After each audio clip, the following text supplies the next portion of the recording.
Let me tell you, hugging it up the big monkey man.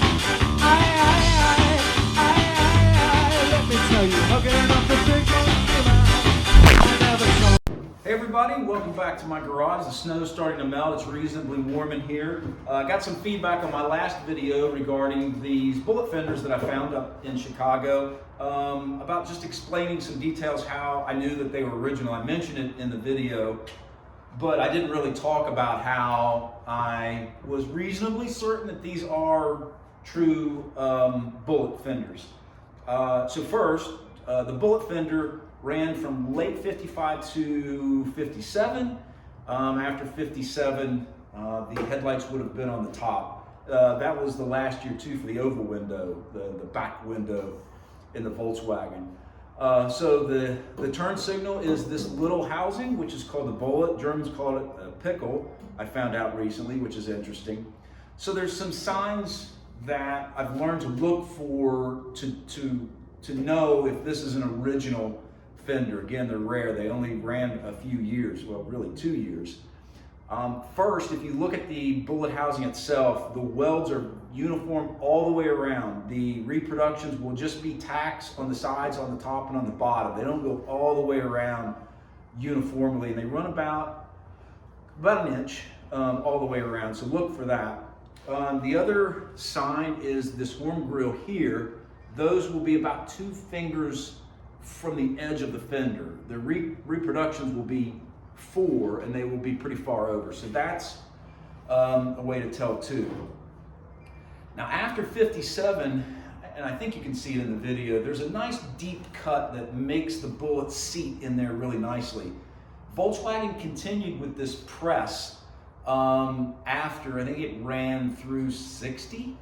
And what you'll see for those later ones that still have this cut where you can fit a bullet there, is there's been work up here. So look for patchwork on the bottom and the top, because I've seen where it's obviously a later fender that had the turn signal mounted here, and then somebody's just added this, and you'll see the welds will be sloppy as well. So that's what to look for on the outside of the fender.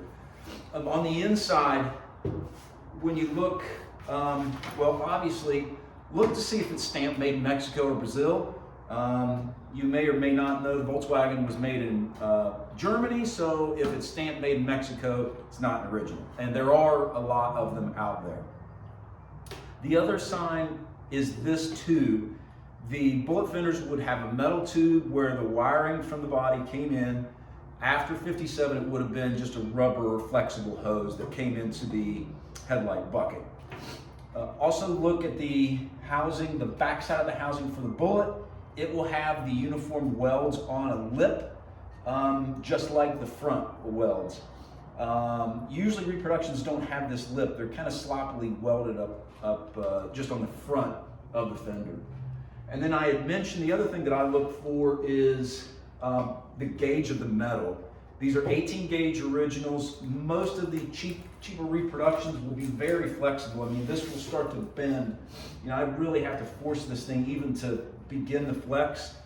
So this is a nice 18 gauge fender, and I'm comfortable. It's an original.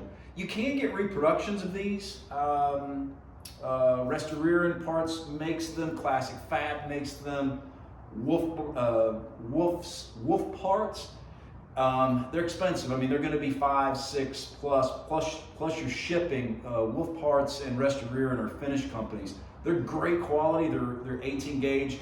They're just very expensive, and I just like the idea of bringing something back to life. You know, this thing is, you know, this fender was on the road 12 years before Woodstock. So it's just cool to bring these back, and I like the German quality, and it's just an appropriate thing to do. So I hope that's helped. Thanks for the feedback, and I'm glad to explain and talk bullet fender nerddom. Hopefully my next video I'll have the body back. I'm hopeful. The chassis you don't see over there. And then we're going to start putting this thing back together this summer, so I'm crossing my fingers. But we'll go over that when it gets back here. So thanks for watching. Talk to you soon. Bye.